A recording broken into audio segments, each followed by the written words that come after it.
allez, on va attendre un peu que les gens arrivent. Ça.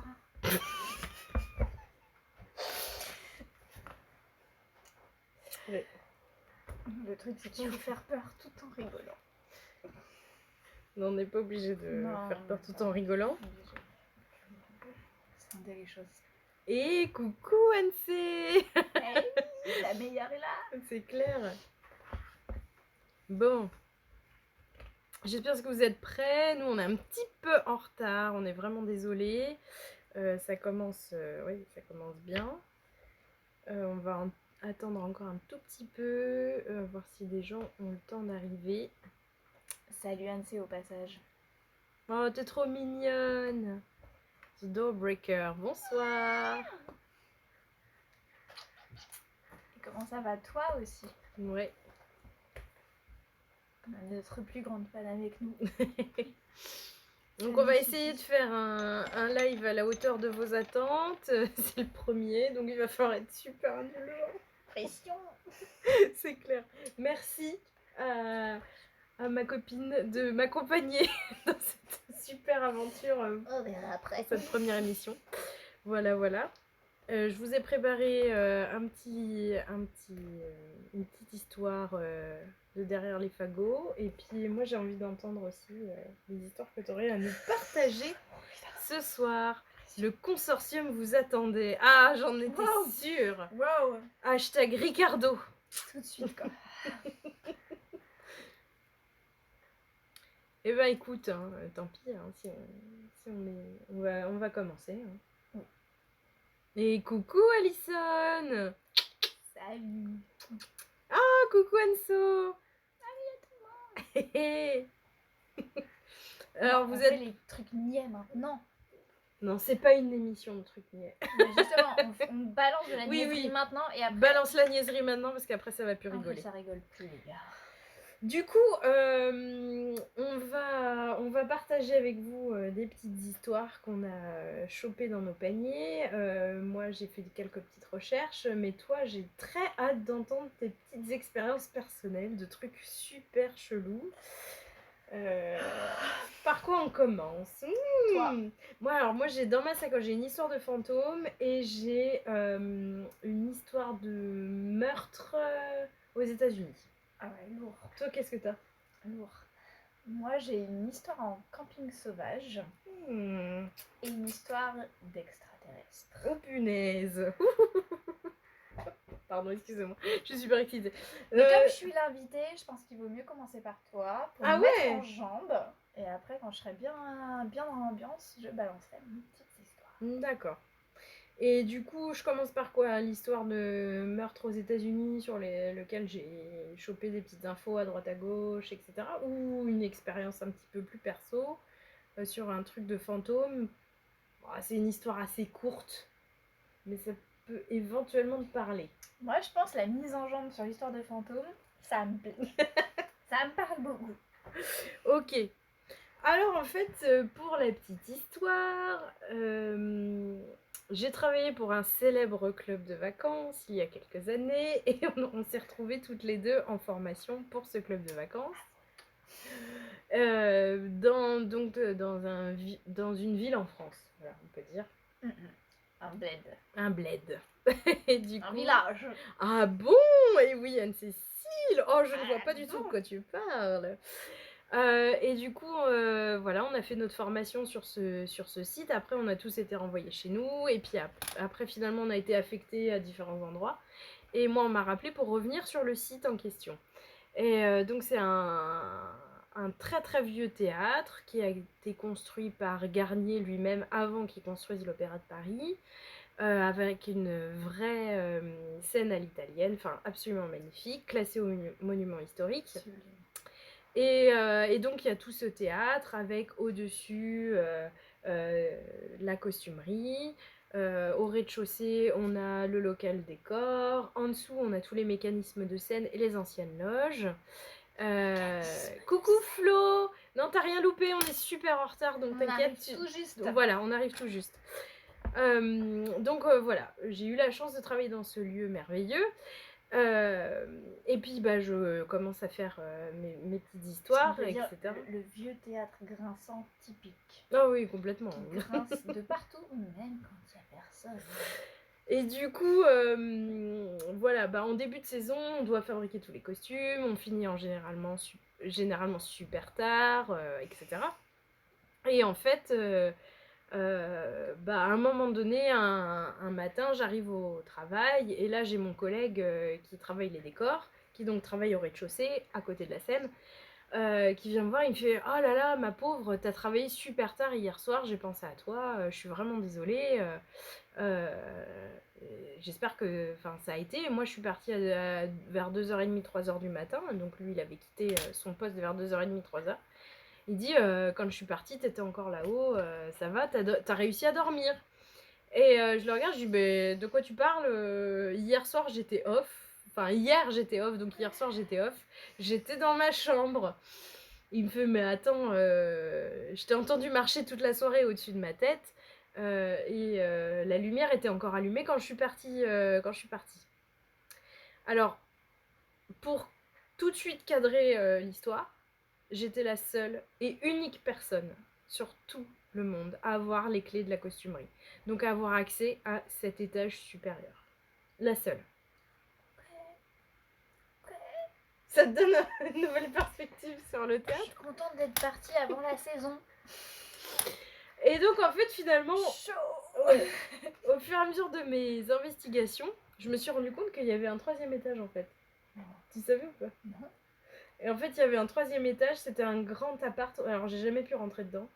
Attends, mais qui avait la clé de cet endroit? Personne. Donc j'ai pu juste regarder à travers le trou de serrure. Et il faut un verre de vin. Et en fait c'était l'ancien... c'était là où il logeait toute l'équipe anime à l'époque. Est-ce qu'il y a eu des morts? On m'a pas dit. On m'a pas dit. Mais pourquoi d'un coup, d'un seul, on logeait plus l'équipe anime dans cet appart gigantesque qui faisait 80 mètres carrés à peu près, vraiment au dernier étage du théâtre. Et genre t'as pas creusé, tu t'es contenté de ça? Bah peut-être que j'ai eu trop peur. Oui, je comprends. C'est connu que les théâtres sont hantés. Ah bah avec le fantôme, oui, ça a quand même une certaine légende urbaine, mais c'est vrai que... Non, et puis à une époque, les métiers de technicien du spectacle étaient risqués. Il y avait beaucoup de disparitions qui foiraient, il y avait des choses qui tombaient, des incendies. Donc effectivement, des morts dans les théâtres, il y en a plein. Donc est-ce que potentiellement, il n'y a pas des... Moi, je me demande s'il n'y a pas une sale histoire avec des membres de l'équipe anime. Je sais pas si tu te souviens, pire, quand on est arrivé dans ce village, on nous a raconté le balcon qui s'est écroulé l'année d'avant. Moi, sur toute ma saison, il y a quand même... Alors ça, c'est hyper ouf, hein, attention. Dans toute ma saison, donc je suis restée 6 mois là-bas, il y a quand même un mec qui s'est suicidé en se jetant du 6e étage. Donc vous vous réveillez un matin avec le GIGN partout, c'est super spé, vraiment. Il y a eu d'autres trucs hyper glauques, des agressions entre membres du personnel. Enfin, vraiment, ça a été un condensé d'horreur d'être là-bas, comme s'il y avait une espèce d'atmosphère, d'ambiance. C'était un vieil hôtel aussi, donc c'était vraiment particulier. Hein. Les gens jouaient au golf. Genre, c'était ça. Oh, les gens jouaient au golf. Peut-être. Donc voilà, moi c'était une grosse expérience bien traumatisante qui a duré 6 mois, où bah, personnellement, retourner dans ma chambre solo, c'était juste pas envisageable. Il s'est passé vraiment des trucs vraiment terribles dont je raconterai pas pour respecter les personnes qui l'ont vécu. Mais il jouait au golf traumatisant, exactement. Moi, je m'en remettrai jamais. Les caddies et les voiturettes électriques, ce n'est pas plus possible pour moi. Ça y est, c'est fini. La pelouse tondue tous les matins. Bref, bah, maintenant que je t'ai mise en jambe... Non. Rapproche-toi un petit peu, qu'on te voit bien. Donc moi j'ai envie de t'entendre sur ton expérience. Alors pour la petite histoire, j'ai demandé à Cécile si jamais elle avait des choses dans sa sacoche. Elle a commencé à m'expliquer, mais moi je voulais pas savoir. Donc j'ai plissé les yeux pour pas voir ses messages et j'ai dit Oui, c'est super. Vas-y, raconte-les-moi en live. Non, mais c'est ça, en fait, j'ai plein de petites anecdotes et je savais pas laquelle choisir qui pouvait durer le plus longtemps et le plus vous tenir en haleine, donc j'en ai choisi une. Donc Eva ne m'a pas du tout influencée dans mes choix puisqu'elle m'a laissé dans la merde avec mes 50 lignes de texte. Voilà, donc je ne sais pas si c'est bien ou pas, mais je vais vous raconter une histoire qui fait peur, que j'ai vécue. Alors, ça demande un état d'esprit particulier. Moi, il faut savoir que je suis quelqu'un qui croit un peu en le pouvoir de la nature. Alors, moi, ça m'a toujours fascinée. Pour moi, la nature, elle a son schéma de pensée. Et quand. Et pour moi, par exemple, je suis peut-être chelou, hein, mais j'entends les arbres qui parlent entre eux. Enfin, vraiment, Non, je c'est sens pas comme chelou, un. ouais. Genre Avatar. Vous voyez les C'est ce que faisceaux, j'allais dire. les faisceaux d'énergie qui passent entre les arbres, invisibles, mais des fois, quand on est seul au milieu, on les sent. Je sais pas si vous me suivez là-dessus, mais je sens ce truc, cette espèce d'énergie de la nature, et c'est quelque chose qui m'a toujours fascinée dans les forêts ou surtout dans lesquelles on se retrouve seul. Je sais pas si vous êtes dans ce cas, quoi. Faites signe si vous avez déjà un peu ressenti ça, genre la forêt de Brocéliande, moi ça me parle à fond, vous voyez. Bon, bref, rien à voir. Kevin. Hello! Hello tout le monde. Oh, j'ai oublié de mettre... Ah, faut que je mette une musique d'ambiance. Vas-y, continue. Mais je vais quand même commencer mon histoire. Vas-y. Alors, fut un temps, donc, j'habitais en région parisienne et comme tout Parisien qui se respecte, il fallait qu'en un week-end, on arrive à s'évader assez rapidement. Je garde, vous savez, sinon ce serait pas drôle. Il fallait s'évader rapidement. Donc le délire, quand on était entre potes ou en couple même à Paris, c'était de prendre la voiture et de partir pas trop loin et de réussir à complètement se dépayser.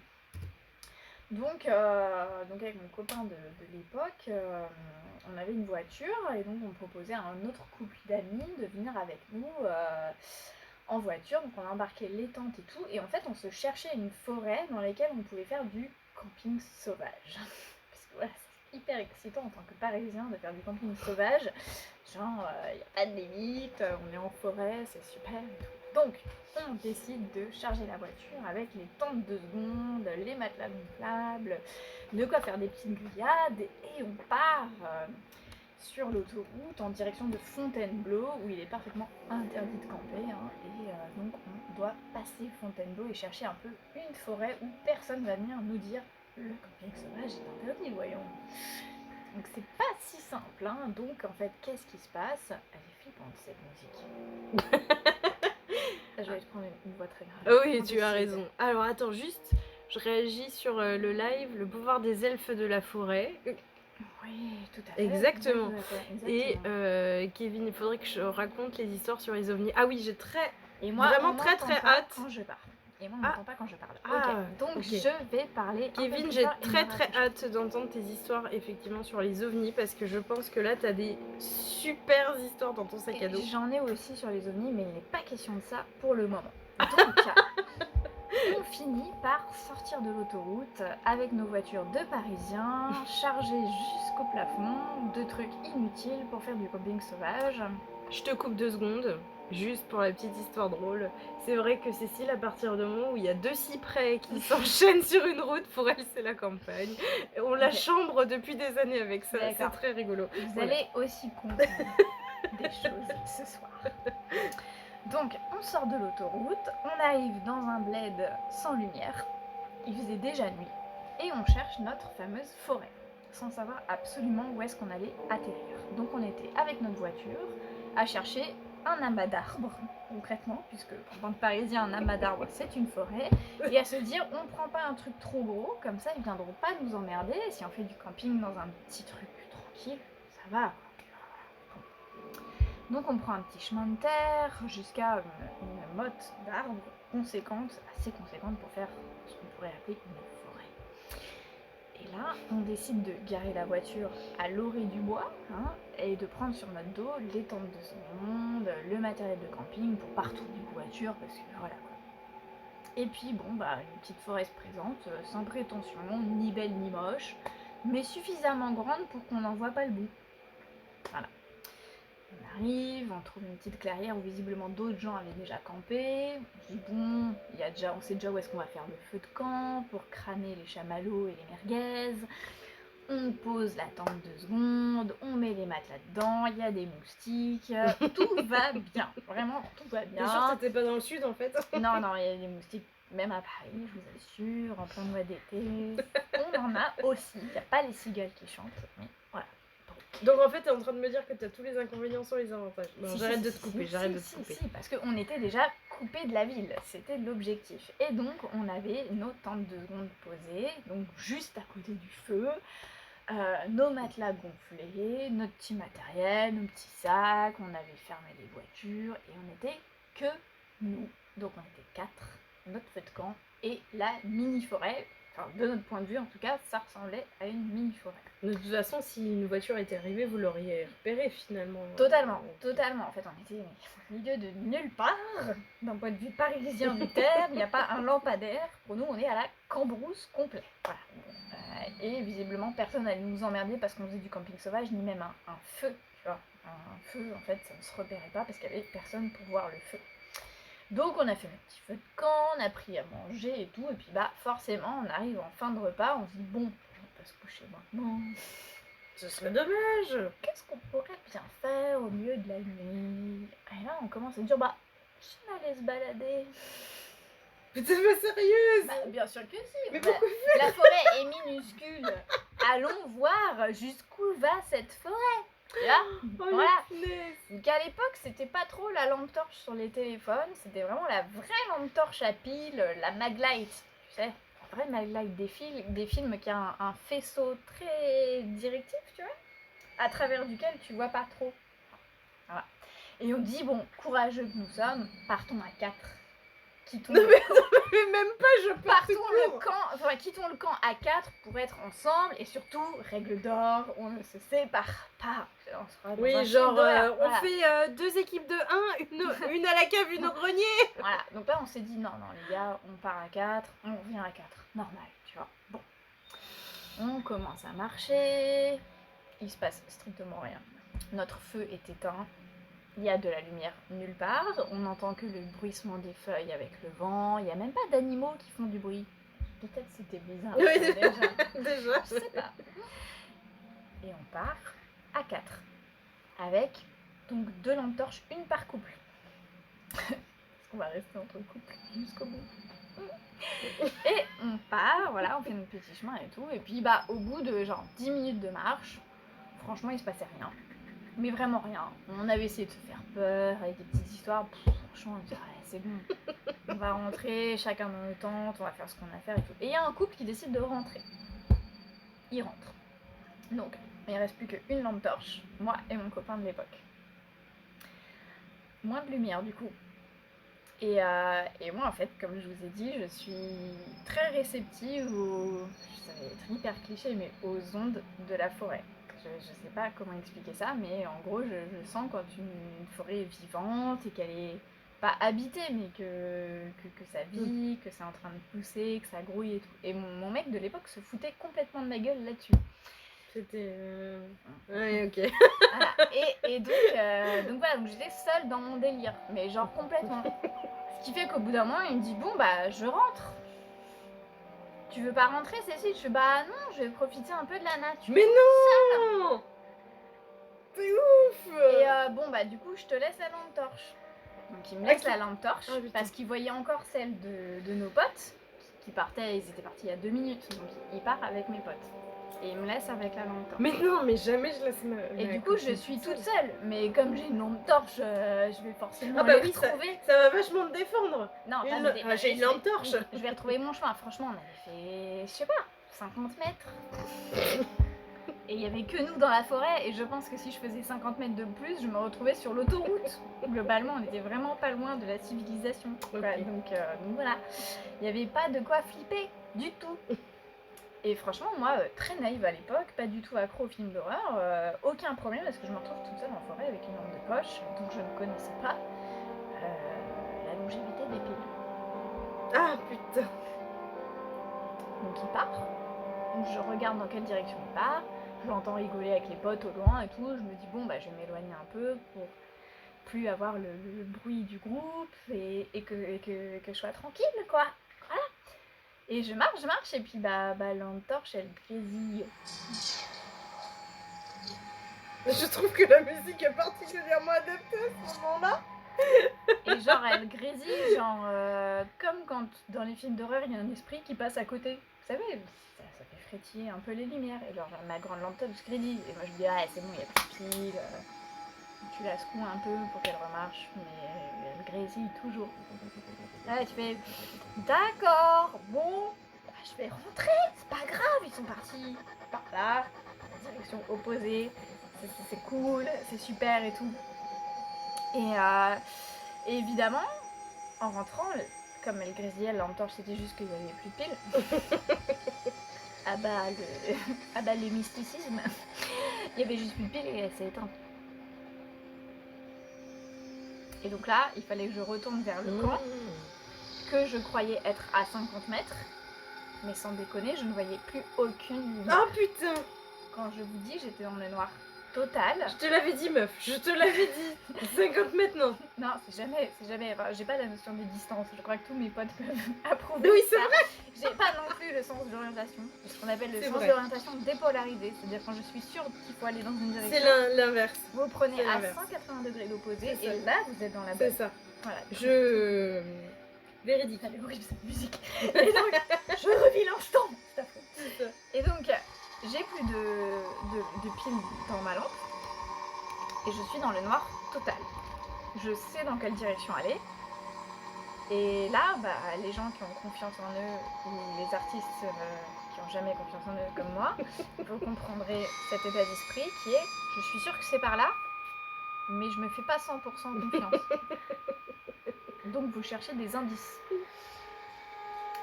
Alors les traces de pas dans le noir, c'est mort.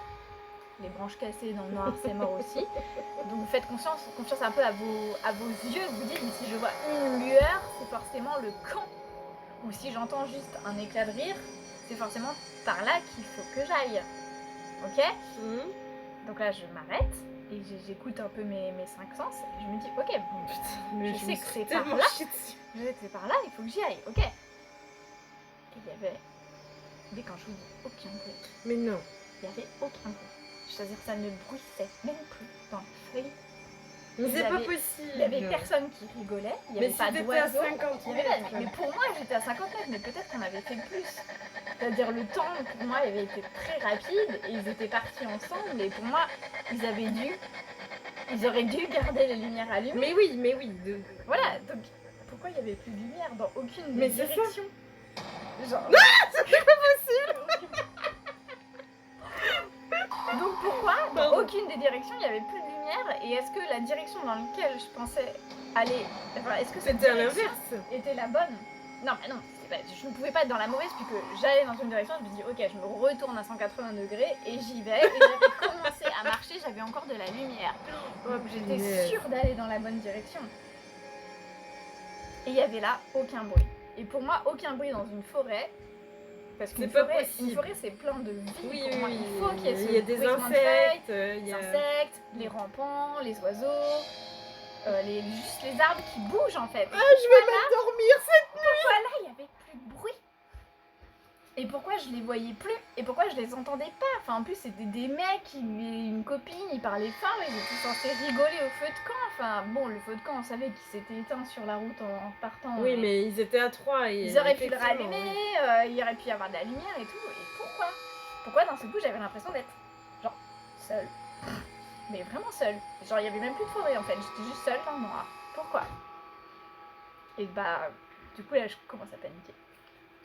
Et je suis quelqu'un, j'ai un rythme cardiaque qui démarre au quart de tour. Je sais pas, les gens nerveux, levez la Et main. quelqu'un qui kiffe nous voir flipper tout Non mais Ne vous en inquiétez vrai, pas, hein, je lis vos messages en live en même temps. et en C'est vrai, super de voir je vos sais pas s'il y a réactions. des gens nerveux dans la salle.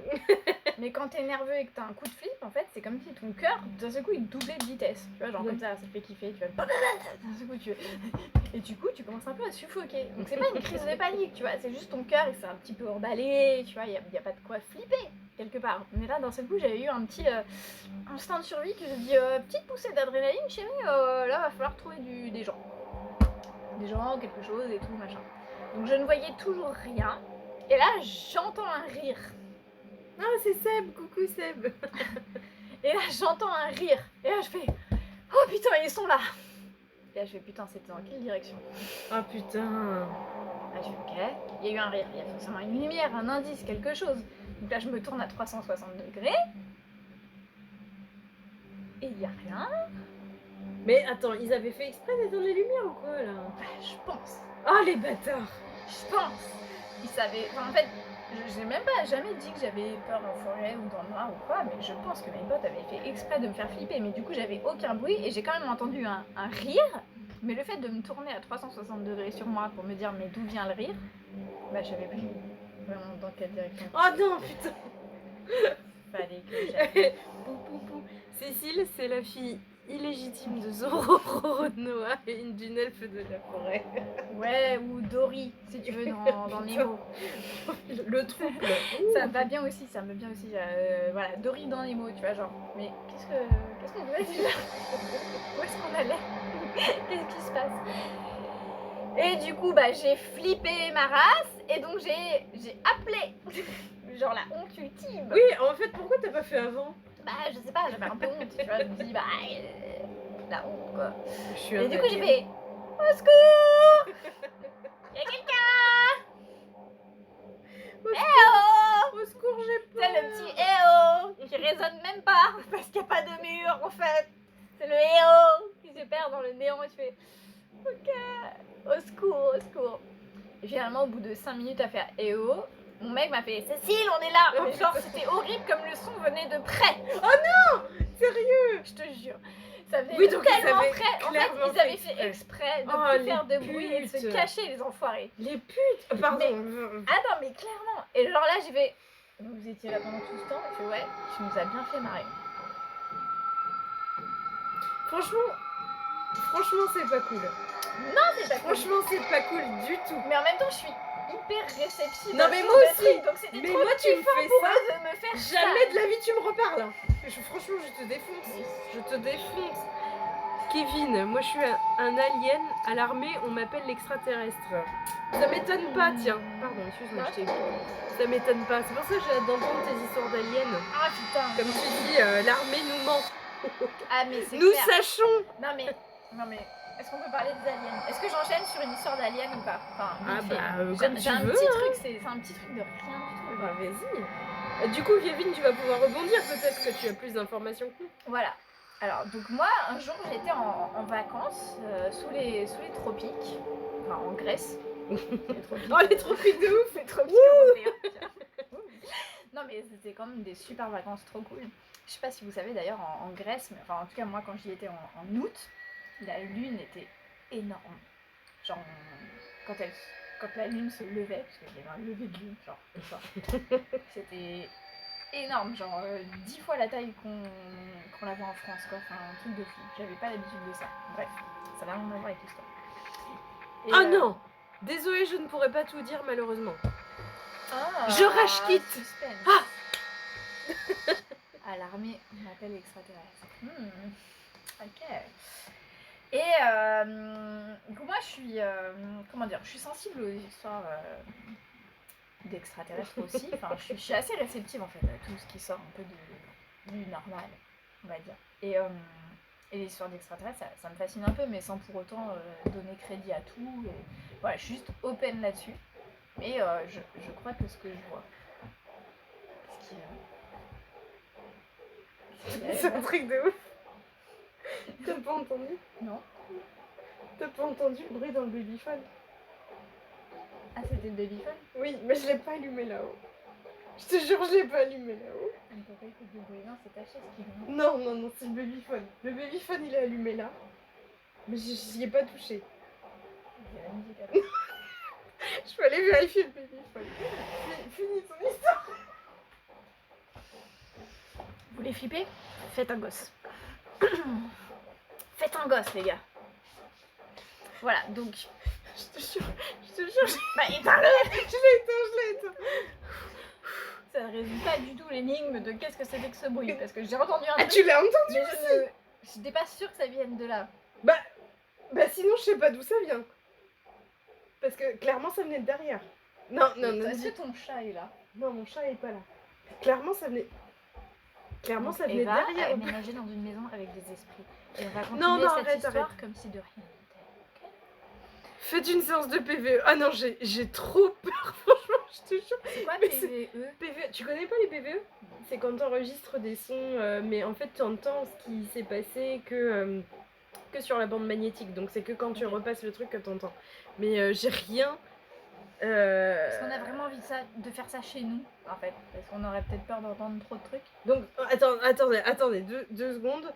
On est d'accord, t'as entendu un truc? J'ai entendu un truc. Je me suis retournée. Que c'était la musique. Enfin, vraiment, Non, c'est pas la musique parce que moi je l'ai entendu de derrière. Quand tu t'es retournée, je me suis dit, bah il y a le chat. Et après, elle me Mais- dit, non, c'est le babyphone, mais il est pas branché. Bah bien, du coup. C'est juste un babyphone qui fait du bruit tout seul. Il n'y a pas de baignoire. Quoi?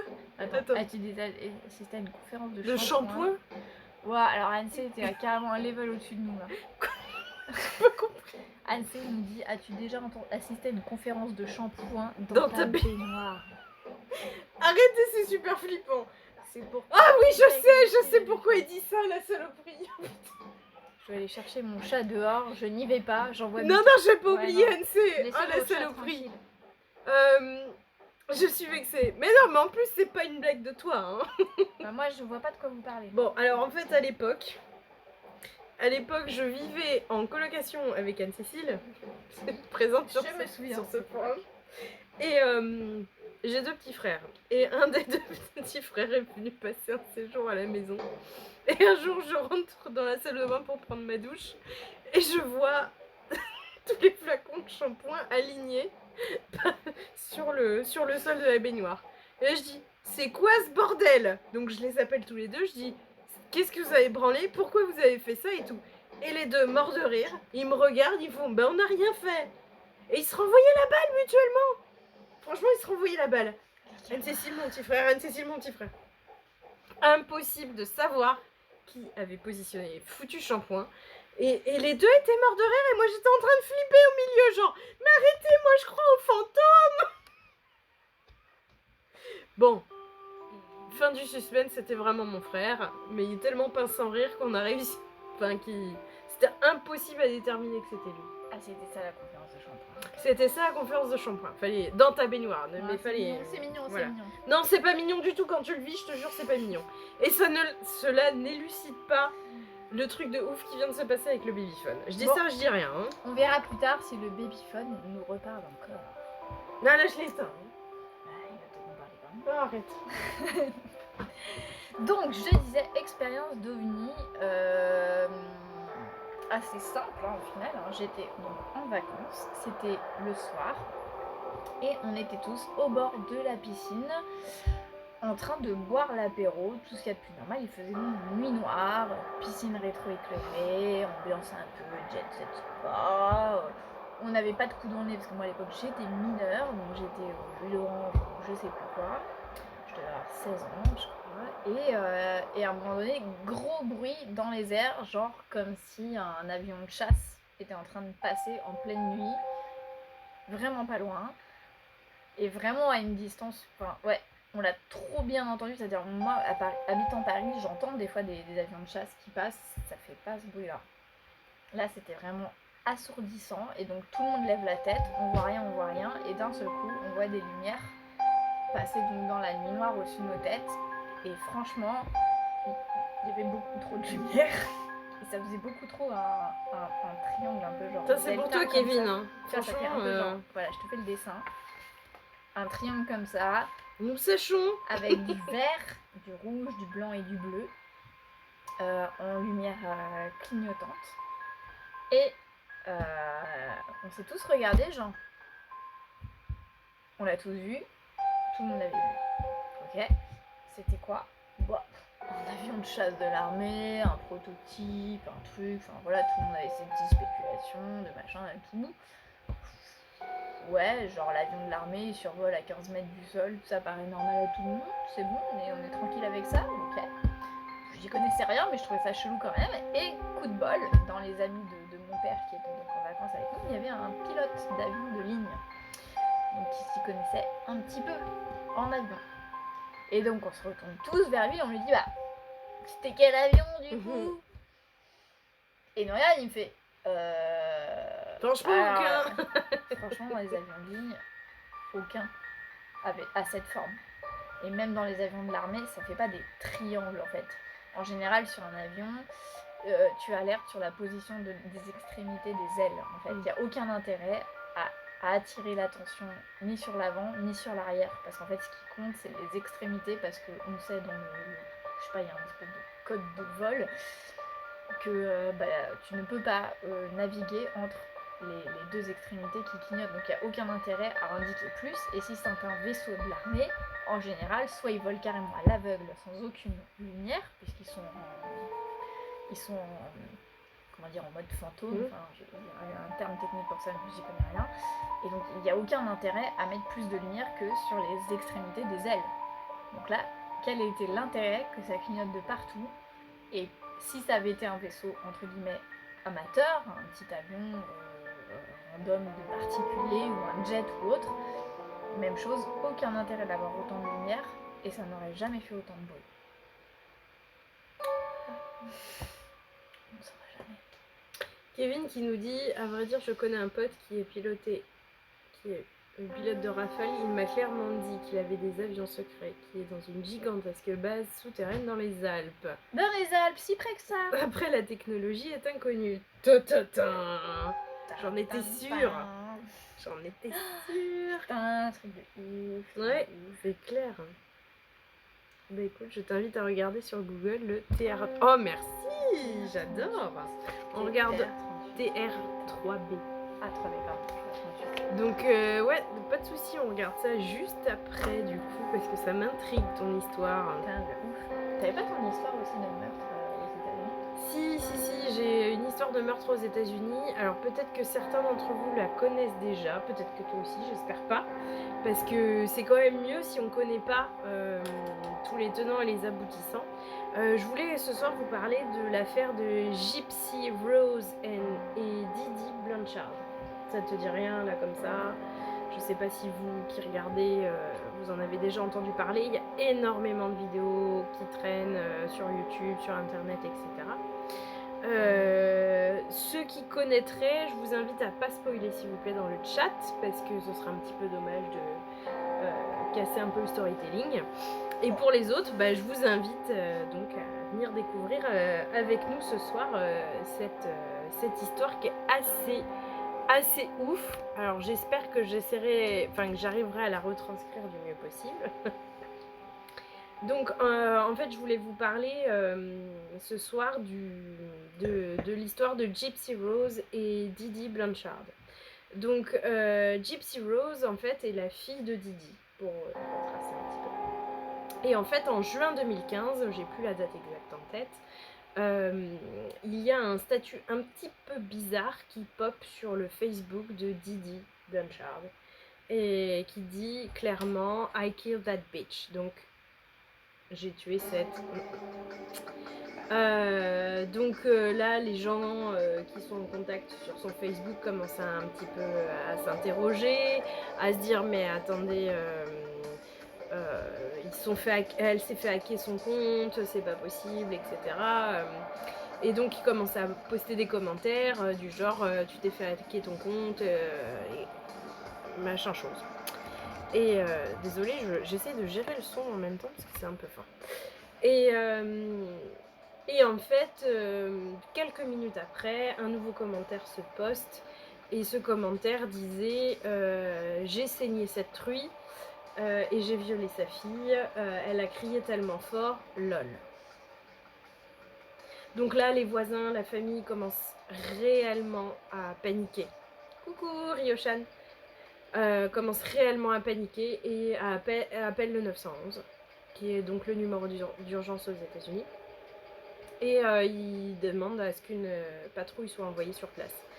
Arrivé sur place, là-bas, alors c'est un petit peu différent aux États-Unis, tant qu'ils n'ont pas de mandat, ils ne peuvent pas rentrer dans la maison. Par contre, ils regardent à travers la fenêtre. Ils voient dans le garage que la voiture de la famille est toujours dans le garage, elle n'a pas bougé. Que tout. Alors, pour vous expliquer, Didi, en fait, la mère s'occupait de sa fille Gypsy Rose, qui était handicapée, donc quadriplégique. Donc elle ne se véhiculait que en fauteuil roulant. Quand ils regardent par la fenêtre, tous les fauteuils roulants sont encore dans la maison. Elle était aussi en permanence sous oxygène dès qu'elle devait quitter le domicile. Toutes les bouteilles d'oxygène étaient restées à la maison. Donc en gros, tous les proches commencent à s'inquiéter parce que tout ce qui est nécessaire à la survie de Gypsy Rose est resté dans la maison. Et Gypsy Rose est introuvable.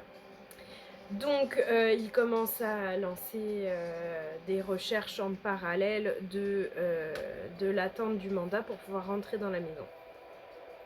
Et finalement le mandat arrive, ça prend quelques heures. Ils arrivent à réussir à rentrer dans cette maison et là découvrent le corps inanimé de Didi, poignardé 17 fois dans son lit. Ils cherchent partout, ils ne trouvent pas Gypsy Rose. C'est le gros stress. Effectivement, tous ces médicaments, ses fauteuils roulants, sa bouteille d'oxygène, comme je disais, elle était aussi alimentée uniquement sous sonde. Tout est resté au domicile. Donc là, tous les proches commencent à paniquer. Ils s'inquiètent énormément parce qu'ils disent qu'elle ne peut pas survivre sans tous ces soins. Donc s'ensuit l'enquête qui s'accélère. Finalement, les forces de l'ordre réussissent à retracer l'adresse IP. Ce qui découvre aussi, le médecin légiste déclare que Didi est décédée depuis plusieurs jours déjà, quand il la retrouve. Donc ils arrivent à retracer l'adresse IP et ça les mène vers un domicile à 2-3 heures de là où ils se situent. Donc ils décident d'y aller et sur place, ils découvrent donc Gypsy Rose avec un garçon. Et donc le shérif, à ce moment-là de ce comté, fait une déclaration comme quoi elle a été retrouvée saine et sauve, qu'une enquête va être menée et qu'il conseille aux gens de ne pas se fier aux apparences. Et il laisse les gens là-dessus sur la conférence de presse. Donc les gens ne comprennent pas trop de quoi il s'agit. Pour vous retracer le contexte rapidement, donc Didi Blanchard est une mère célibataire qui élève donc seule sa fille, Gypsy Rose, qui est atteinte de multiples maladies. Elle l'a diagnostiquée avec une dystrophie musculaire, ce qui lui implique de rester en fauteuil roulant. Elle aurait une leucémie. Donc, ce qui expliquerait son aspect physique. Donc, elle a plus de cheveux, elle a presque plus de dents. Elle est assez petite, elle a une voix très fluette. Elle a énormément de soucis de santé. Elle enchaîne les séjours à l'hôpital, etc. Et ce qui fait qu'elle devient de plus en plus connue dans le pays puisque diverses associations caritatives décident de s'occuper d'elle, de leur donner des moyens d'un peu apaiser le quotidien. Donc elles sont invitées à Disney World. Elles sont malheureusement victimes de l'ouragan Katrina puisqu'elles habitaient en Louisiane à l'époque. Donc il y a une association qui décide de reconstruire une maison pour elles dans le Missouri, donc là où elles déménagent, etc. Donc il y a énormément d'associations caritatives qui s'occupent d'elles. Donc les deux femmes sont très connues à travers tout le pays. Donc bien évidemment, quand on apprend le meurtre de Didi Blanchard et la disparition de Gypsy Rose, énormément de personnes sont très affectées. Donc on reste sur cette déclaration du shérif qui dit qu'il ne faut pas se fier aux apparences. Et alors pourquoi est-ce qu'il dit ça? Mais on le découvre plus tard. En fait, au moment du procès de Gypsy Rose, où on la voit arriver au procès debout sur ses deux jambes. Ouais. Donc elle arrive à donc son procès sans fauteuil roulant, sans bouteille d'oxygène, sans sonde alimentaire. Et ces témoignages commencent à faire froid dans le dos. En fait, on commence à éplucher l'oignon et à découvrir des choses absolument affreuses. La mère de Gypsy Rose, en fait, souffrait d'un syndrome de Munchausen par procuration. Je ne sais pas si vous connaissez ce syndrome, je le trouve absolument affreux. C'est le fait de... Alors le syndrome de Munchausen, c'est se créer des maladies et de se rendre malade exprès pour déclencher l'empathie chez les gens, faire partie du système médical. Et le syndrome de Munchausen par procuration, c'est de rendre quelqu'un d'autre malade pour pouvoir rentrer également dans ce système. Donc elle s'est servie de sa fille, qu'elle a rendue volontairement malade, pour pouvoir l'intégrer dans un système médical assez poussé. C'est assez dur ce que j'apprête à raconter par la suite, donc ceux qui sont un peu sensibles, je vous conseille plutôt de passer votre chemin ou de prendre les choses avec un peu plus de légèreté. Mais c'est assez difficile, je trouve, moi, de mon point de vue, à entendre. Didi va rapidement convaincre son entourage et donc le père de Gypsy Rose, même s'ils se séparent avant la naissance, que sa fille est atteinte de graves maladies. Donc ça commence par une apnée du sommeil, donc elle décide de l'appareiller. Alors Sirius, mais oui, il y a un film sur ça, mais j'ai zappé le nom. Alors moi, de ma connaissance, c'est une série qui s'appelle The Act, qui est disponible sur Hulu, Hulu. Je ne l'ai pas encore vu et ça m'intéresse fortement. Donc oui, effectivement, au moment de mes recherches, il y avait une série en production et je pense que là, depuis, elle est sortie. Donc vers 3 mois, sa mère déjà dit que sa fille souffre d'apnée du sommeil. Donc elle l'appareille, etc. Au fur et à mesure, elle va l'emmener répéter les séjours à l'hôpital. Elle va l'opérer de diverses choses, comme par exemple... Avec l'aval de ses médecins. Avec l'aval des médecins. Par exemple, elle va commencer à lui injecter du botox dans les glandes salivaires, parce qu'en fait, elle salive énormément. Et finalement, ça n'a pas trop d'effet. Donc à terme, elle l'a fait opérer pour lui enlever les glandes salivaires. Et plus tard, on découvrira qu'en fait, elle mettait c'est horrible. Elle mettait du gel anesthésiant sur les gencives de sa fille pour que quand elle arrive chez le médecin, elle puisse pas contrôler sa bouche et donc elle salive énormément. C'est un genre d'exemple comme ça. Donc elle a été nourrie par sonde alimentaire jusqu'à l'âge de 20 ans. Des compléments alimentaires qui sont donnés que aux jeunes enfants. Donc elle a été nourrie par ça. Bien évidemment, sa mère contrôlait toutes ses relations. Elle n'avait pas le droit d'avoir de communication avec l'extérieur. Elle a été déscolarisée dès la fin de la maternelle. Début de primaire. Tellement pratique. Et en fait, ça s'est un petit peu embrigadé, on va dire, à partir de l'âge de 7 ans de Gypsy, où elle a eu un petit accident de motocyclette chez son grand-père, où elle s'est entaillé le genou, mais il n'y avait rien de problématique à l'époque. Mais à partir de ce jour-là, sa mère l'a mise en fauteuil roulant et lui a donné pour consigne de ne jamais quitter le fauteuil roulant en public. Donc elle avait pour ordre de ne pas marcher devant les gens. Elle pouvait se déplacer chez elle, mais il fallait que ce soit fait dans le privé.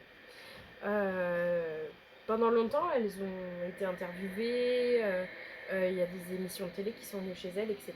Et sur toutes les interviews, on peut voir que la mère tient la main de sa fille, comme pour garder une emprise sur elle. Et ça lui permettait de la contrôler, c'est-à-dire que si à un moment donné Gypsy disait quelque chose d'un peu tendancieux qui risquait de mettre en péril leur secret, elle pouvait simplement lui serrer la main pour lui dire attention, dis pas ça, etc. Dans le privé, elle était extrêmement violente, elle frappait sa fille à la main ou parfois avec des cintres. Il faut savoir que du coup, elle lui a donné plusieurs traitements, dont des traitements anti-épilepsie, pardon. Donc ça, couplé avec son manque de salivation, puisqu'elle lui avait fait retirer les glandes salivaires, en fait, ça a déclenché des espèces d'infections buccales, donc elle avait plus de dents, plus de vraies dents, c'était des bridges. Elle avait tout le temps le crâne complètement chauve. En fait, on a appris plus tard que c'est sa mère qui allait lui raser tout le temps, en lui disant que de toute façon, vu qu'elle était sous médicaments, ses cheveux allaient tomber, donc ça servait à rien de les laisser pousser. Donc tout le monde pensait qu'elle était sous chimiothérapie. Sa mère disait qu'elle avait une leucémie, donc elle était sous chimiothérapie. Mais bien évidemment, tout ça était faux. Donc voilà, on découvre et summum du summum, effectivement, l'ouragan Katrina détruit leur maison, mais ça détruit également tous les dossiers médicaux ainsi que l'acte de naissance de Gypsy Rose. Donc Didi, pour pouvoir profiter de cette situation, commence à falsifier la date de naissance de sa fille, ce qui fait que sa fille a déjà essayé de s'échapper plusieurs fois. Elle a essayé de prendre contact sur internet avec des gens, elle a pu aller chez telle ou telle personne, mais à chaque fois sa mère l'a retrouvée en quelques heures. Et elle disait à la police que sa fille était mineure, en falsifiant un acte de naissance qui n'existait plus, bien évidemment. Donc, mais ils ont pas de trace dans les mairies de l'acte de naissance. Et donc, bien évidemment, elle faisait blocus à son père, hein, parce qu'on peut se dire aussi, mais le père, où est-ce qu'il en est, etc. En fait, son père l'a eu à 17 ans, il était très très jeune, et au départ, effectivement, il versait la pension alimentaire, mais il la voyait une fois de temps en temps. Et puis au fur et à mesure, il a essayé de se rapprocher de sa fille, mais comme par hasard, à chaque fois qu'il y avait quelque chose qui n'allait pas, il y avait un rendez-vous médical, elle n'était pas bien, elle était malade, enfin bon bref. C'était très compliqué pour lui de voir sa fille. Donc voilà. En plus, elle a déménagé de Louisiane en Missouri, hein, après l'ouragan Katrina. Donc elle s'est éloignée encore plus de son père naturel. Donc finalement, la police intervenait, l'a récupérée parce que c'était considéré comme une fugue, vu qu'elle était censée être mineure. Et bref, donc il y a tout ça qui s'enchaîne. Il faut quand même savoir, pour la petite anecdote, moi j'ai trouvé ça particulièrement émouvant, que donc Gypsy elle a été déscolarisée, sa mère était censée lui apporter l'éducation. Finalement, elle a appris à lire toute seule avec les livres Harry Potter. Et donc ça, je trouve ça beau, hein, d'avoir réussi à faire son apprentissage seule. Elle n'allait pas à l'école pendant tout ce temps. Non. Elle a été déscolarisée en maternelle, fin de maternelle. Donc plus de contacts sociaux. Hein. Donc voilà. Du coup, je suis perdue dans mes notes. Peut-être ça, je l'ai dit. Témoignage, du coup. Son témoignage, elle a témoigné donc à un moment donné. Ah oui, c'est au moment du meurtre de sa mère, en fait. Tout est sorti du chapeau, on va dire. Parce que, bien évidemment, les inspecteurs ont essayé d'enquêter, etc. Alors, si vous vous sentez, hein, les interrogatoires sont disponibles sur YouTube. Avec plaisir. Ils durent 12 heures. Oui. Les interrogatoires sont disponibles. Moi, j'ai vu des extraits. Effectivement, au tout départ, Gypsy Rose semble super choquée de l'annonce de la mère de sa fille. Juste entre parenthèses, je trouve ça hyper bizarre qu'on foute des interrogatoires. Je suis totalement d'accord. C'est ce que ça arrive, ces trucs-là. Et c'est surtout que, je rappelle qu'il y a plein de gens qui ont accès à ça. C'est chelou. C'est glauque. C'est très glauque. Oh, le buzz médiatique de cette histoire. Mais c'est aussi pour ça qu'on critique souvent le Darknet, mais finalement le Darknet c'est rien quand on sait qu'on peut trouver ce genre de choses sur YouTube. Non mais c'est hyper... Enfin, comment ça a pu se trouver sur YouTube, ne serait-ce que ça, ouais. Des interrogatoires de la police. De la police. Ouais. Il n'y a aucune raison que ça se retrouve sur internet. Ouais, Ça, c'est ça clair. ne devient pas libre de droit même au bout de 100 ans en fait. C'est clair. Genre, Bah après, c'est vrai qu'on n'a pas du tout les mêmes lois chez nous que chez eux, mais moi ça me chez eux, perturbe. je suis pas sûre que ce soit légal. En fait, je comprends pas. Si, je pense que c'est un principe de... Je sais pas du tout. Et donc, ouais, au prime abord, elle est complètement choquée à l'annonce de la mort de sa mère, etc. Sauf que les inspecteurs expliquent clairement qu'ils savent très bien qu'elle est au courant et que ça sert à rien de jouer le jeu. Donc rapidement, elle commence à changer de discours et elle explique que c'est son petit ami de l'époque qui a donc assassiné sa mère. Merci lui, hein. Non mais c'est horrible, enfin, les gens comme ça. Et donc là, on commence un petit peu à dénouer les nœuds du panier. Et effectivement, en parallèle, se mène l'interrogatoire du petit ami de Gypsy Rose, qui, au bout de clairement 10 minutes, confesse complètement le meurtre. Il dit qu'effectivement, il a assassiné la mère de Gypsy Rose à la demande de celle-ci. Parce que... Circonstances atténuantes, je sais pas. Parce que voilà, effectivement, elle avait essayé de s'enfuir plusieurs fois, c'était pas possible pour elle. C'est pire que de la séquestration, c'est tellement pervers comme... Ah. Est-ce que ça justifie un meurtre? C'est ça qui est terrible. Hein. Franchement, à ce stade, c'est pire que de la tuer ce qu'elle a fait sa mère. Ah, c'est affreux. Mais c'est affreux. je suis personne pour le juger. Hein. Ouais. Mais juste de me parler. C'est affreux, c'est ignoble. Elle mérite clairement ce qu'il Et en fait, il y a des médecins qui, à l'époque, avaient. Il y en a un qui avait détecté un syndrome de Munchausen et en fait, le dossier a comme par hasard disparu. Donc il y en a d'autres, je pense, un peu attirés par l'argent. Ça s'achète pas. Bah, aux États-Unis en plus. Donc un peu attirés par l'argent, ont un peu fermé les yeux, etc. Et donc en fait, on découvre qu'elle a rencontré son petit ami sur internet, Gypsy Rose, 3 ans auparavant. Ils ont beaucoup discuté sur internet. Finalement, son petit ami qui s'appelle Nicolas, je crois, lui aussi avait des... Alors, il était diagnostiqué avec un syndrome dissociatif de la personnalité. Il a pu sauver son procès, je veux dire. Même pas. Il a été diagnostiqué avec le syndrome d'Asperger. Enfin, il avait plusieurs troubles qui étaient cumulés et en fait, il faisait référence à une partie sombre de lui dont il entendait les voix, avec des références à un ange sur une épaule et un diable sur l'autre, enfin voilà. Et quand il a fait des échanges, parce que bien évidemment après la police est tombée sur des échanges de SMS et des échanges de communication sur Facebook, où effectivement on voit clairement Gypsy Rose qui demande à Nicolas de tuer sa mère et de régler dans les détails de comment ça va se passer. Donc elle lui demande par exemple quel type de scotch il préfère. Et donc lui il répond à la troisième personne du singulier en disant « il me dit qu'il préfère ce scotch là, etc. » Et donc le soir où c'est censé se passer, finalement elle lui ouvre la porte et elle préfère aller s'enfermer dans la salle de bain et se couvrir les oreilles parce que c'est trop difficile, bien évidemment on peut la comprendre. Et lui en fait il s'acharne sur sa mère, clairement, donc 17 coups de couteau. Sa mère dormait à ce moment-là dans son lit. Et pour l'histoire encore plus horrible, à la base il voulait violer sa mère et c'est la fille qui a demandé à ce que non, il ne touche pas. Voilà, donc finalement il a fini par avoir des relations sexuelles avec sa fille dans sa chambre juste après le meurtre. L'amour. Voilà.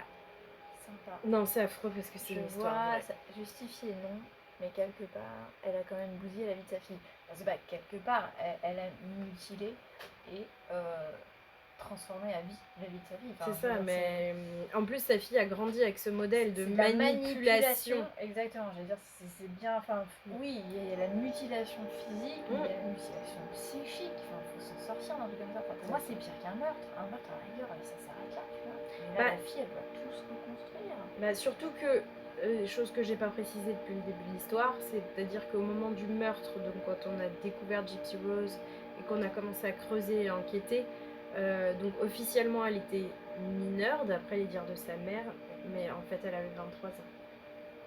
23 ans de En 23 années de la souffrance. juste sentence aurait été un internement en hôpital psy jusqu'à ce que ça se passe mieux, donc à vie, hein, clairement, pour chaque personne. Mais encore aurait-il fallu pouvoir le prouver, tout ça. Et enfin, moi, j'excuse pas l'acte de meurtre. Moi non plus, mais c'est vrai que je vois pas d'issue. Je peux le comprendre et c'est sûr que autant la fille, je comprends qu'elle n'ait pas eu l'envie de le faire elle-même parce que tuer sa propre mère, c'est ignoble. C'est ignoble, ça va tellement à l'envers de l'éthique que même si la mère a fait des choses ignobles, je ne suis pas sûre que ce soit possible avec toute la volonté du monde. Par contre, le demander à celui qui est potentiellement amoureux de soi, qui a un trouble dissociatif, oui, c'est pratique. Enfin, c'est pas bête. Alors après, elle avouera qu'elle pensait pas qu'il passerait à l'acte. Ouais, parce que c'est chaud le aussi. mec qui a un trouble dissociatif, tu lui suggères une idée un peu folle, il y a de fortes chances que ça c'est bon. Après, tous ces gens ne sont pas forcément au courant et ne peuvent pas savoir ce qui va se passer. J'excuse en rien ce qui s'est passé. Après, l'issue est quand même assez. Du coup, potentiellement, la fille qu'elle pourrait ait refaire la même. l'issue, mais c'est qu'on la sent venir, quoi. Enfin, tu vois, tu te dis, bon, quelque part, comment ça peut se passer autrement. Elle le savait pas, hein, ça. Ouais, non, mais c'est sûr, elle pouvait pas le savoir, mais c'est vrai, ouais. Enfin, alors, pourquoi en plus j'ai choisi cette histoire? Parce que en plus, vous allez me dire, mais en fait, j'ai trouvé, enfin, dans cette histoire, je l'ai trouvée assez ouf. Et en fait, dans toutes les vidéos où j'ai regardé des youtubeurs, etc., donc c'est hyper bien renseigné. Je vous invite à regarder ces différentes vidéos, elles sont vraiment top. Il y a tout, il y a toutes les sources, etc. C'est vachement mieux construit que ce que je suis en train de faire. Par contre, moi, je mets juste un bémol. C'est-à-dire que Gypsy Rose était très fan de Disney, était très fan de se costumer, était très fan de conventions, tu vois où je veux en venir. En fait, concrètement, elle faisait du cosplay. Et il y a beaucoup de youtubeurs qui sont tombés sur des photos d'elle, par exemple, en Harley Quinn, et qui ont dit « Ah mais regardez, c'est super chelou, la fille s'est prise en photo en train de lécher des couteaux. » Oui, en fait, elle était juste dans son personnage. Donc, ils ont... Enfin, ceux qui n'ont pas la connaissance forcément de ce milieu du cosplay peuvent détourner ce genre d'image en disant... C'est très thérapeutique du cosplay, parlons-en. Voilà. Mais du coup, peuvent détourner les images et dire mais attendez, regardez, en même temps, ça se voyait qu'elle était dérangée, elle se prend en photo dans des costumes avec des perruques, elle lèche des couteaux ou elle joue avec des grands marteaux, etc. Tellement facile. Voilà. Donc j'ai trouvé ça... Enfin, je me disais que c'était un petit peu remettre les choses dans leur contexte que de pouvoir dire... Donc voilà. Je sais pas si vous connaissiez déjà cette histoire. Moi, je l'ai racontée brièvement, mais il y a vraiment un énorme dossier derrière, absolument fascinant, avec beaucoup de youtubeurs qui en ont parlé. Je savais pas non plus quelle approche prendre. Donc, c'est vrai que le monde était que paix et amour avant le 21e siècle. Tout à fait. Magnifique. Voilà. On manque juste de technologie pour communiquer. Complètement. Sur les atrocités de l'univers. Mais... Donc ouais, je savais pas trop quelle approche prendre parce qu'il y a des youtubeurs qui commencent par expliquer toute la chronologie. Il y en a d'autres qui... Moi j'aimais bien ce coup de suspense de se dire bah ça commence avec le meurtre de la mère, mais qu'est-ce qui s'est vraiment passé voilà, de ce côté-là pour qu'on en arrive là, etc. Et de découvrir finalement le poteau rose de tout ça. Alors, ce genre de mon côté, je ne connaissais pas, super. Bien. Mais du coup, quel est le résultat du procès? Alors en fait, le résultat, c'est que l'année dernière, Gypsy Rose, elle a été condamnée à 10 ans de prison. Mais comme elle en avait déjà fait, parce que ça date de 2015, donc elle en a déjà fait une sacrée paire d'années, il lui reste pas grand chose. En plus, elle déclare qu'elle n'a jamais été plus heureuse que maintenant en prison, parce que maintenant elle peut se laisser pousser les cheveux, elle a appris à se maquiller, elle est épanouie finalement, parce qu'elle peut apprendre à vivre. Elle peut vivre en prison. C'est ça qui est terrible, hein, c'est terrible. Donc je pense qu'elle sera libérée d'ici quelques années. Par contre, son petit ami qui lui a vraiment... Donc elle a plaidé coupable pour meurtre au second degré, donc sans préméditation.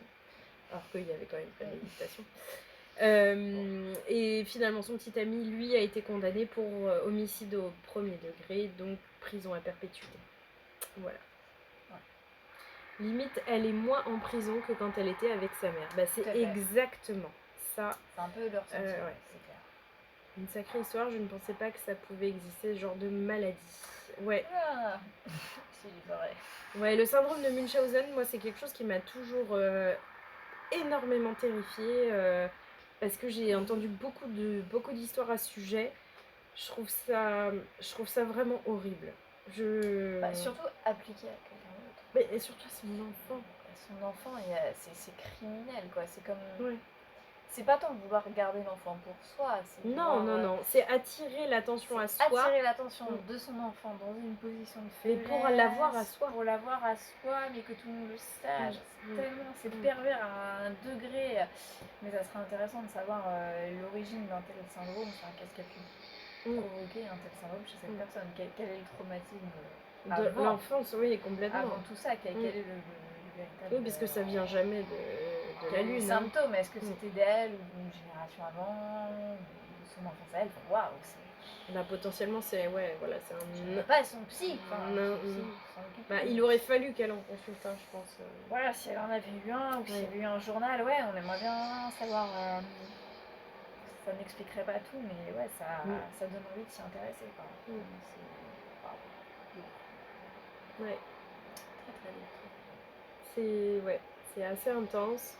Si vous voulez en savoir plus, vraiment, je vous invite à regarder sur YouTube. Moi, j'ai un YouTuber que j'adore par-dessus tout, mais je pense que je vous en parlerai régulièrement dans les lives, parce que vraiment, j'adore ce qu'il fait, c'est Feldup. Il m'a fait découvrir ce que c'était un ARG. Du coup, plus tard, je pense que je vous en parlerai aussi, parce que je trouve ça absolument fascinant. Et il m'a fait découvrir tout un tas d'histoires comme ça, et voilà, si vous voulez garder le suspense, n'allez pas voir sa chaîne. Par contre, si ça vous intéresse, je pense qu'en termes de contenu, actuellement, c'est mon youtubeur préféré, parce que je le trouve vraiment absolument extraordinaire. Il fait un boulot... Franchement, c'est un grand respect. C'est un très très grand respect. Donc voilà, Feldup, comme ça se prononce, F-E-L-D-U-P. Et voilà. C'est un Français, ouais. Un petit jeune en plus, je crois qu'il a que 19 ou 20 ans. Et c'est absolument fascinant ce qu'il fait. Ça mélange les performances artistiques avec les réflexions sur les réseaux sociaux, sur les ARG, les enquêtes, etc. Franchement, c'est vraiment top. Et j'ai découvert en premier lieu cette histoire-là que je vous ai racontée ce soir, grâce à un des épisodes qu'il avait fait. Après, j'ai été chercher plus de détails, etc. Mais voilà, c'est grâce à lui que j'ai pu avoir cette petite histoire ce soir. Voilà. Donc, je ne sais pas ce que vous avez pensé de ce récit, si ça vous a plu ou pas. Si pour le prochain, je reste sur ce type de format ou autre chose. En tout cas, merci pour l'histoire. Je t'en prie, ça fait très plaisir. Enfin, c'est triste que ce soit vrai, mais ça fait très plaisir. Et donc, pour ceux qui ça intéresserait, oui, il y en a beaucoup. Pour ceux que ça intéresserait, je rappelle qu'il y a une série qui s'appelle The Act, qui est inspirée donc de cette histoire pour ceux qui voudraient continuer les frissons. Une touche de légèreté peut-être pour se remettre. Mais grave bien. Santé. Alors, oui, santé, tiens. Nous sommes légères. On est légères, on boit du vin.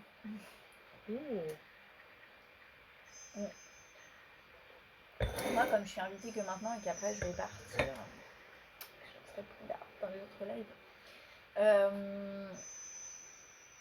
Juste par rapport au paranormal. Non mais c'est bien parce que tout le monde commence comme ça. Mais j'ai rien à dire. Mais si, je suis En fait, sûre je que t'as pense plein de qu'on trucs a à dire. tous rien à dire et en même temps plein on de a choses tous à des dire. expériences très très cheloues. Moi, je suis quelqu'un, comme j'ai dit, hein, je suis ouverte. Mais je crois que ce que je vois, c'est-à-dire on peut me raconter plein d'histoires, je vais être happée dans les histoires, Merci etc. Ryoshan. Mais je pense qu'il n'y a rien de Bonne plus soirée. parlant que ce qui t'arrive pour de vrai, tu vois. Et, Trop mignon Flo. Merci. Et parfois, on s'attend à des expériences paranormales visuelles, olfactives ou autres. Mais moi, en fait, j'ai des expériences que je qualifierais de paranormales. Mais finalement, c'est assez récurrent. Et j'arrive pas trop à identifier dans quel moment de ma vie ça m'arrive, mais ça m'arrive régulièrement. Donc dites-moi si vous, ça vous arrive des fois aussi. C'est un truc, j'en ai parlé vite fait à Eva, mais elle a dit je veux pas me spoiler. C'est pas spécialement flippant, mais j'aimerais juste savoir si je suis toute seule à ressentir ça. C'est les chuchotements.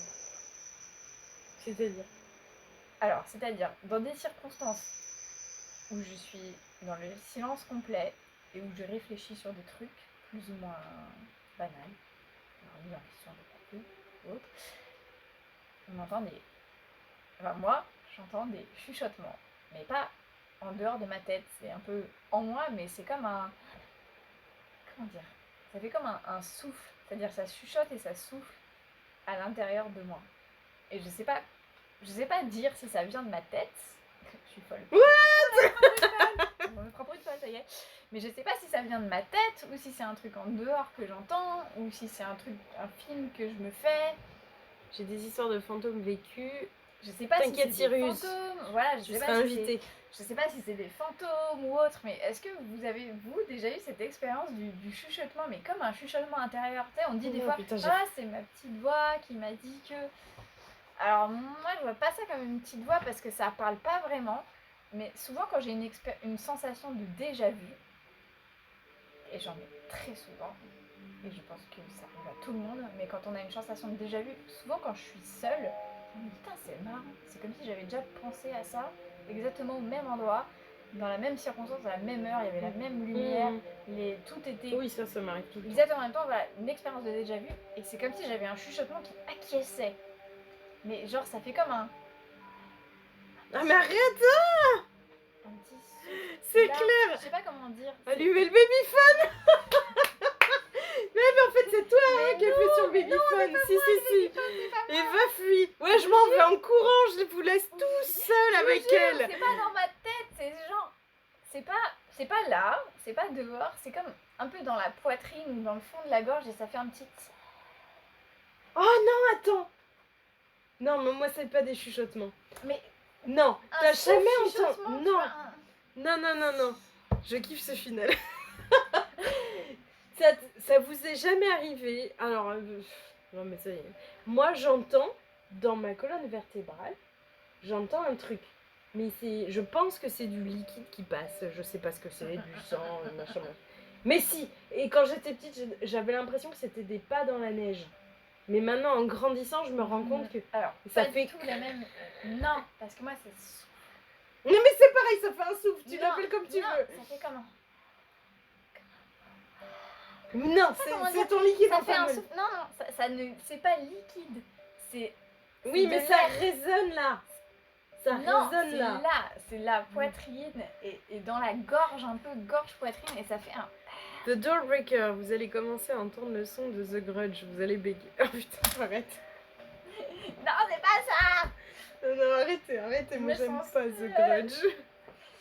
Venons du babyphone. Après le truc du souffle et du chuchotement, moi j'appelle ça un chuchotement, Oh, c'est putain, comme, ça y est, j'ai c'est peur. comme la petite voix, mais ça ressemble pas du tout à une petite voix. C'est comme une impression. On appelle ça de l'asthme, le souffle de la poitrine. Non, c'est pas asthmatique. Dans la gorge, c'est pas à cause des fausses cordes vocales. Et on est perdu. C'est non, énorme. mais je sais pas comment dire. Tu vois, la petite voix, tu dis la petite voix, elle chuchote par là, tu vois. Et là, c'est comme si elle chuchotait là. Tu vois, dans le haut de la poitrine. Ça fait. C'est pas grave, je suis ça. C'est peut-être mon ange gardien qui vit là. ou un... Bah je préfère que ce soit ton Oui. ange gardien plutôt Ah, quand que j'étais Sean. petite, pour me rassurer, c'est ce que je me disais. Cécile a le syndrome dit de Dark Vador. J'aime beaucoup l'idée, Dark mais c'est Vador pas sort la de ce sensation corps. que ça me fait. Bref, et toujours est-il que quand j'entends le chuchotement, bah au final ça ne me stresse pas, c'est une sensation qui plutôt me rassure parce qu'en fait c'est pas la première fois, je l'ai toujours entendu depuis que je suis toute petite, donc ça se trouve c'est un truc que je me dis dans ma tête, c'est un peu une... Ça te rassure quoi. C'est redondant, c'est un peu un souffle rassurant, mais j'ai vraiment pas la sensation qui vient de moi. Et ça peut être flippant pour des gens qui connaissent pas le délire. Enfin, de toute façon, il y a que moi qui l'entends, donc c'est de le raconter qui fait flipper les gens, mais... Et je l'entends toujours, enfin ça m'a jamais quitté quoi, c'est un truc... C'est comme un souffle asthmatique. L'affaire utilisée pour Conjuring 2. Ah, tu veux qu'on parle de cette affaire-là? En plus, elle est très controversée cette affaire. Elle est très très controversée.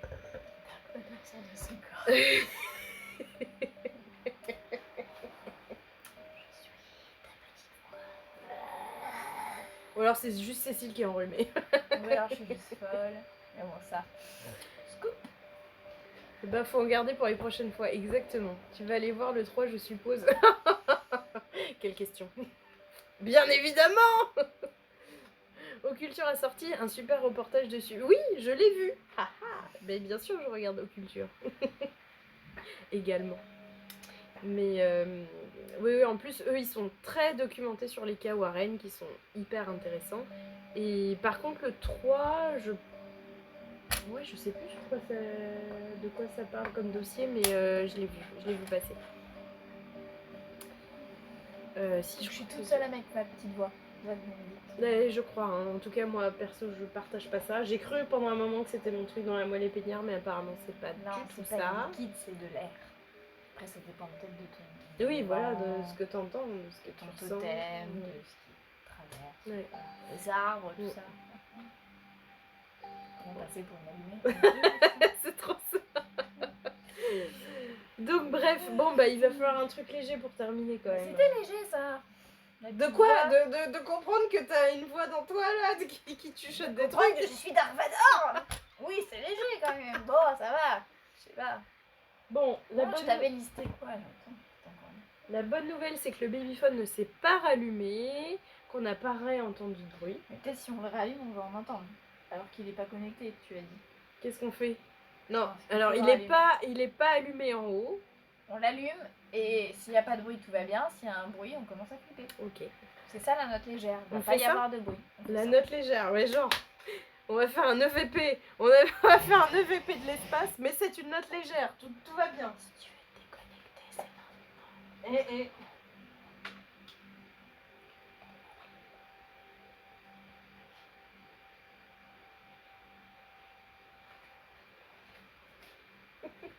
Déconnecté, mais juste pas au bébé. Ouais. Ça se trouve, Vérifier s'il est vraiment éteint. Alors, je confirme qu'il est éteint là-haut parce qu'en fait, j'ai qu'une seule. Franchement, je l'ai entendu le truc. Ça fait fou. Voilà. Comme un peu une patte de chat qui gratte comme ça. En fait, j'ai qu'une seule prise pour et sa lumière et le babyphone actuellement. Et il y a plus parce qu'il n'y a plus de pile dans le babyphone. Et du coup, le babyphone est éteint. Je vous jure qu'il est éteint puisque la lumière est... Oh putain! T'as entendu? Ça a bouilli, genre groc. Ça fait un gargouillement. Ah! Après, il a peut-être sa propre vie. En plus, on a une jauge avec des lumières qui... Pourquoi on le met pas plus près? Pourquoi tu le laisses dans le coin de la pièce? Je peux le rapprocher si tu veux. Je vous jure, ça fait un petit gargouillement, genre c'est l'eau qui s'apprête à bouillir, genre... Bon, ça fait pas du tout ça comme bruit d'eau. C'est comme ça, genre... Non, ça c'est un murloc. C'est flippant. Je vais investir dans des K2. C'est Jérém qui fait une blague MDR. Non. Non, c'est pas possible. Ça y est, T'as besoin de le brancher tout le temps? Ouais, parce que je t'ai dit, j'ai plus de piles. Que ce soit en haut ou en bas, j'ai plus de piles. Donc je suis obligée de le brancher. Mais c'est ça en fait, t'as des interférences dans les lignes électriques. C'est rien. Je suis hypée à 200%. Sortez la table de Ouija. Juste des esprits dans le Alors, circuit. jamais je fais une séance de Ouija dans ma maison. Putain, il y a une lumière, Eva. Ça veut dire quoi? Pourquoi il y a une lumière orange? Mais ça veut dire qu'il y a du son qui rentre. Je te jure, il y a du son. Mais c'est nous qui devons rentrer du son là. Ça vient de le refaire là. Oui, ça vient de le refaire. Vous êtes témoin. Non, mais je rigole pas, là, je suis en flip. Le truc gargouille tout seul. Alors attends. Alors, attends, du coup. Exorcisme en live. Ok. C'est quoi ça? Il y a des interférences en fait. Attends. C'est que quand moi je le tiens ou toi aussi? Vas-y, essaye. Des interférences. Qui c'est avec vous là? Bah, j'en sais rien. Mais il y a personne avec nous. La silhouette derrière. Arrêtez, putain! Tiens-le toi, Eva. On va voir si ça fait des trucs.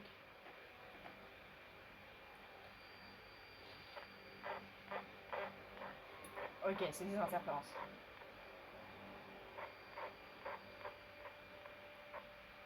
Vous entendez vous aussi?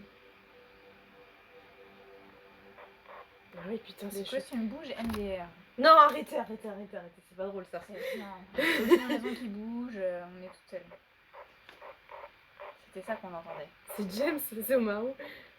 C'est normal, c'est les interférences. Mais avec quoi? Les interférences de quoi? Putain, c'est chaud. C'est parce qu'il est branché, genre? Les ondes sur Eva. Ah, voilà, s'il est débranché, il marche pas le truc. Donc, tout va bien. C'est juste le circuit électrique qui est hanté. Bah, je veux bien que ce soit des interférences, mais si je suis comme ça, je suis toujours à la même distance du PC de mon téléphone. Ça le fait quand je suis comme ça. Comme les Larsen. Mais ça marche plus. Ça le fait pas sur Cécile. Si, ça le Si, fait. ça le tout à l'heure faisait quand sur je l'ai Cécile. tenu. Avec les négatifs. Oh putain. Tu vois, ça le fait. Ah, là, ça fait pas. Là, ça le fait pas. Oh putain, c'est un truc de ouf. Hein.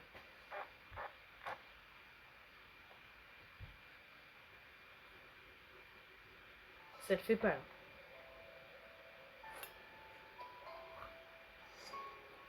C'est dehors, meuf. T'es sérieuse? Oh putain. Dehors. C'est quand on tourne vers dehors, regarde. Non, en vrai, c'est que vers vous. Mais c'est trop ça, en fait c'est des contours vers vous. Et ça fait jusqu'à onde 3 là, hein. Genre super fort. Hein.